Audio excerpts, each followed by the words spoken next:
Hi friends, આપણે અભ્યાસ કરી રહ્યા છીએ પ્રકરણ 2 એક ચલ સુરેખ સમીકરણ. એમાં આજે આપણે સ્વાધ્યાય 2.4 નો અભ્યાસ કરવાનો છે. ઓકે, આના પહેલાના લેક્ચરમાં આપણે સ્વાધ્યાય 2.3 છે કમ્પ્લીટ કરેલું છે. બરોબર? તો ચાલો આપણે પહેલા રકમ વાંચીએ.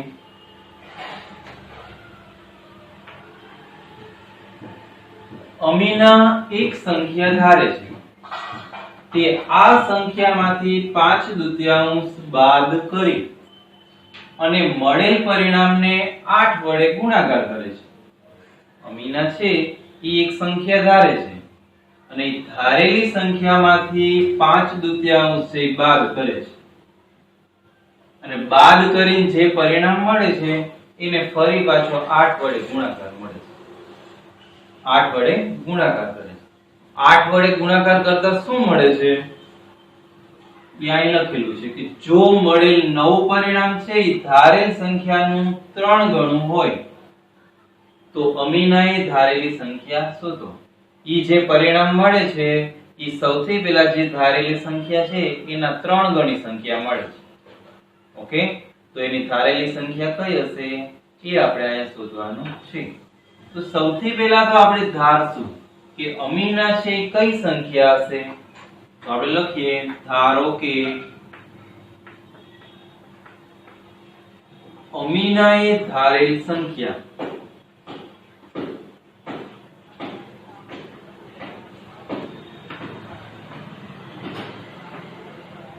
x છે. બરોબર? અમીના એક સંખ્યા ધારે છે. કઈ ધારે છે એ આપણે ધારી લીધું, ભાઈ x ધારે છે. પછી શું કીધું છે આગળ? તે આ સંખ્યામાંથી 5/2 બાદ કરે છે. હવે જે x ધાર્યો છે એમાંથી 5/2 બાદ કરે છે. તો અહીં લખીએ, x માંથી 5/2 બાદ કરતા,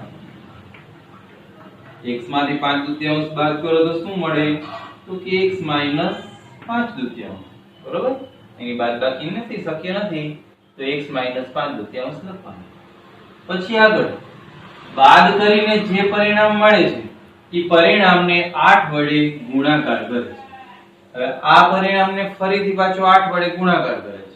તો આપણે લખીએ અહીંયા x - 5/2 ને 8 વડે ગુણતા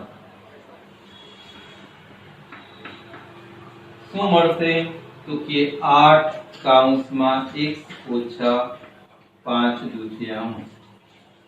હવે એનું જે પરિણામ મળે છે કેટલું છે? તો કે 8 વડે ગુણાકાર કરે છે. જો મળેલ નવું પરિણામ ધારેલ સંખ્યાનું 3 ગણું હોય તો એ સંખ્યા શોધો. આનો આની સાથે ગુણાકાર કરે છે તો જે પરિણામ મળે છે કેટલું છે? તો કે જે સંખ્યા પહેલા ધારેલી છે એના 3 ગણી છે. તો એમના ઉપરથી આપણે સમીકરણ બની જશે 8 - x - 5/2 બરાબર ધારેલ સંખ્યાના 3 ગણું પરિણામ મળે છે એટલે કે 3x થાય. ઓકે, સમીકરણ તૈયાર થઈ ગયું. હવે સમીકરણનો ઉકેલ આપણે શોધીએ. સૌથી પહેલા કૌંસ છે દૂર કરીએ તો 8 * x એટલે 8x માઈનસ 8 * 5/2 કરવાનું છે. 8 * 5/2 2 અને 8 ના છેદ ઉડી જાય, 2 ચોક 8. તો તમારે લીધા 4 × 5 = 20 બરાબર 3x. ઓકે, 3x ને લઈ લ્યો આ બાજુ, 20 ને જવા દો ઓલી બાજુ. તો 8x - 3x બરાબર 20. 8x માંથી 3x જાય તો 5x વધે બરાબર 20. ઓકે, હવે આપણે x ની કિંમત જોઈએ છીએ તો x ને લઈ જઈએ આપણે છેદમાં. ઓકે, સોરી 5 ને લઈ જઈએ છેદમાં એટલે 20 ના છેદમાં 5 આવે. 5 ચોક 20 છેદ ઉડી જશે તો x બરાબર કેટલા આવે? 4. શું શોધવાનું છે? અમીનાએ ધારેલી સંખ્યા શોધો. અમીનાએ ધારેલી સંખ્યા કઈ હતી? x. તો x બરાબર આપણે કેટલા મળ્યા? 4. ઓકે, તો અહીંયા આપણો પહેલો પ્રશ્ન પૂરો. હવે આપણે બીજો પ્રશ્ન જોઈએ. તો હવે આપણે બીજો પ્રશ્ન જોઈએ. બે ધન સંખ્યાઓમાં બે અલગ અલગ પ્રકારની ધન સંખ્યા છે. એમાં પેલી સંખ્યા છે એ બીજી સંખ્યા કરતા 5 ગણી છે. બે સંખ્યામાં જે પેલી સંખ્યા છે એ બીજી સંખ્યા કરતા 5 ગણી છે. પછી આગળ કીધું છે કે દરેક સંખ્યામાં 21 ઉમેરતા, પેલી અને બીજી બે સંખ્યામાં 21 ઉમેરતા નવી મળે બંને સંખ્યામાંથી, જે નવી સંખ્યા મળે છે એ બંનેમાંથી પેલી સંખ્યા બીજી સંખ્યા કરતા બમણી છે. તો મૂળ સંખ્યા શોધો. ઓકે, તો પેલી અને બીજી મૂળ સંખ્યા કઈ છે એ આપણે અહીંયા શોધવાની છે. ઓકે, તો સૌથી પહેલા આપણે શું કરશું, કોની સાથે સરખાવ્યું છે એ જોવાનું છે. પેલી સંખ્યા એ બીજી સંખ્યા સરખાવી છે કે બીજી સાથે પેલી સંખ્યા સરખાવી છે. જોજો રકમ, પેલી સંખ્યા છે એ બીજી સંખ્યા કરતા 5 ગણી છે. એટલે પેલી સંખ્યા છે એને બીજી સંખ્યા સાથે સરખાવી છે, તો આપણે બીજી સંખ્યા પહેલા ધારવી પડે. ઓકે, તો લખીએ, ધારો કે બીજી સંખ્યા x છે. બીજી સંખ્યા આપણે ધારી લીધી x છે. તો હવે પેલી સંખ્યા કઈ હશે? તો કે બીજી સંખ્યા કરતા પેલી સંખ્યા છે એ 5 ગણી છે. તો પેલી સંખ્યા છે 5x થશે. ઓકે, તો લખીએ આપણે, માટે પહેલી સંખ્યા 5x હશે. બરાબર. હવે પેલી સંખ્યા અને બીજી સંખ્યા બેયમાં 21 ઉમેરે છે, તો બેયમાં 21 ઉમેરીને નવી કઈ સંખ્યા મળે છે એ જોઈએ. પહેલી અને બીજી બંને સંખ્યામાં 21 ઉમેરતા મળતી નવી સંખ્યા અનુક્રમે કઈ મળશે? તો કે પેલી સંખ્યા છે 5x, એમાં 21 ઉમેરો તો 5x + 21. ઓકે, અને બીજી સંખ્યા છે x, એમાં 21 ઉમેરો તો કેટલા મળે?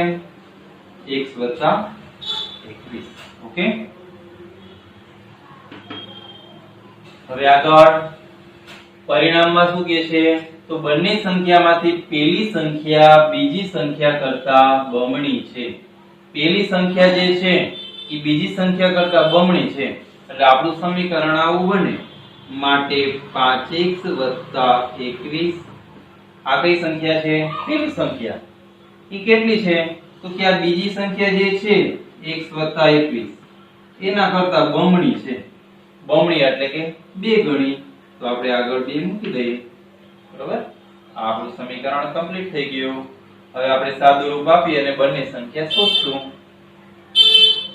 માટે 5x + 21 બરાબર, કૌંસ આપણે દૂર કરીએ, 2 × x 2x, 2 × 21 42. x વાળા પદ ભેગા કરી દેશું તો 5x - 2x, 42 ના 42, 21 ને લઈ લો આ બાજુ, -21. બરાબર, 5x - 2x 3x થશે, બરાબર 42 - 21 21 મળશે. ઓકે, 3x = 21 હોય તો x બરાબર કેટલા થાય? 7. 3 છે 21 ના છેદમાં વહી જાય, 3 * 7 = 21 છેદ ઉડે, તો x બરાબર 7 મળ્યા. શું શોધવાનું છે? તો મૂળ સંખ્યા શોધો. મૂળ સંખ્યા જે પેલી અને બીજી છે એ શોધવાની છે. તો આપણે એ શોધી દઈએ. હવે માટે પેલી સંખ્યા બરાબર શું થયું છે? પેલી સંખ્યા આપણે 5x ધરી છે, તો 5 ગુણ્યા 7 બરાબર 35. બીજી સંખ્યા આપણે x ધારી છે તો x બરાબર શું મળ્યું 7. ઓકે, બંને સંખ્યા મળી ગઈ. હવે આપણે નેક્સ્ટ દાખલો ગણીશું. તો હવે આપણે ત્રીજો અને ચોથો પ્રશ્ન છે એ મિત્રો આપણે પછી લેશું. ખૂબ અગત્યનો છે અને આ વિડિયોમાં આપણે બે દાખલા સાથે નહીં આવી શકીએ, એટલે પાંચમો પ્રશ્ન પહેલા લઈ લઈએ છીએ. ઓકે, સરોજની માતાની હાલની ઉંમર સરોજની હાલની ઉંમર કરતા 6 ગણી છે. 5 વર્ષ પછી સરોજની ઉંમર તેની માતાની હાલની ઉંમર કરતા ત્રીજા ભાગની છે. તો બંનેની હાલની ઉંમર શોધો. તો મિત્રો અહીંયા બંનેની સરોજ અને તેની માતા બેની હાલની ઉંમર શોધવાની છે. તો સરોજ અને એની માતા કોની સાથે સરખાવ્યા છે ઉંમરને? તો કે સરોજની ઉંમર છે એમની માતા સાથે સરખાવેલી છે. તો સૌથી પહેલા આપણે સરોજની ઉંમર છે એ ધારવી પડે. લખીએ, ધારો કે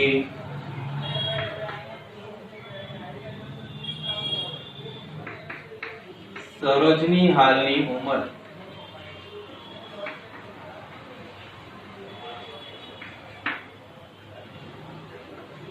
x વર્ષ છે.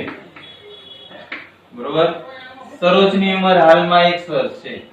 તો એની માતાની ઉંમર કેટલી છે? તો કે 6 ગણી કીધું છે. તો x ના 6 ગણા એટલે કેટલા થશે? 6x. તો લખીએ, માટે સરોજની માતાની હાલની ઉંમર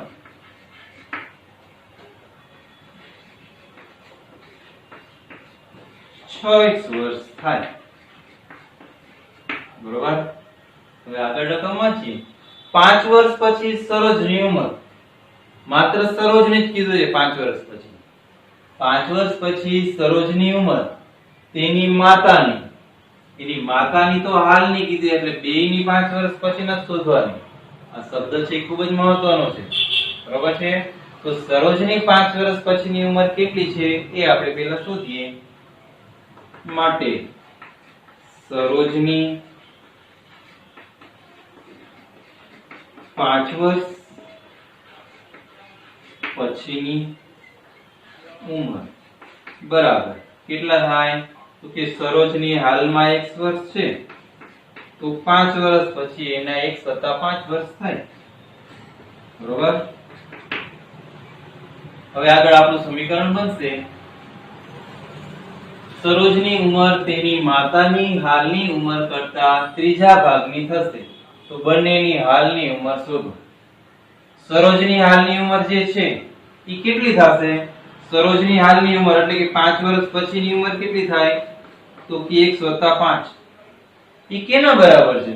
તો કે સરોજની માતાની જે હાલની ઉંમર છે એટલે કે 6x વર્ષ છે એના ત્રીજા ભાગની થાય. 6x ના ત્રીજા ભાગની એટલે કે ત્રીજો ભાગ એટલે 1/3 નો ભાગ થાય. ઓકે, તો આપણું સમીકરણ બની ગયું. હવે આપણે એને ઉકેલ શોધીએ. x + 5 બરાબર 1/3 ગુણ્યા 6x કરવાના. 3 અને 6 નો છેદ ઉડી જાય, 3 દુ 6 એટલે અહીંયા આવશે 2x. તો 5 બરાબર 2x. આ x ને લઈ લ્યો આ બાજુ -x. તો x બરાબર કેટલા આવ્યા? 5. 2x - x એટલે x 5 ના 5. ઓકે, તો x બરાબર તમને મળી ગયા 5. હવે આપણે બેયની હાલની ઉંમર શોધીએ. લખીએ, માટે સરોજની હાલની ઉંમર શું ધારેલી છે? બરાબર x ને x બરાબર 5 વર્ષ. સરોજની ઉંમર હાલમાં 5 વર્ષ હશે એમના માતાની, માટે તેની માતાની હાલની ઉંમર શું હતી? માતાની હાલની ઉંમર 6x વર્ષ. ઓકે, 6x 6 ગુણ્યા 5 બરાબર 30 વર્ષ મળી ગઈ બંનેની હાલની ઉંમર. ઓકે, તો મિત્રો આપણો આજનો લેક્ચર છે અહીંયા પૂરો કરીએ છીએ. હવે પછીના નેક્સ્ટ દાખલા આપણે નેક્સ્ટ વિડીયોમાં લેશું. Okay, thank you.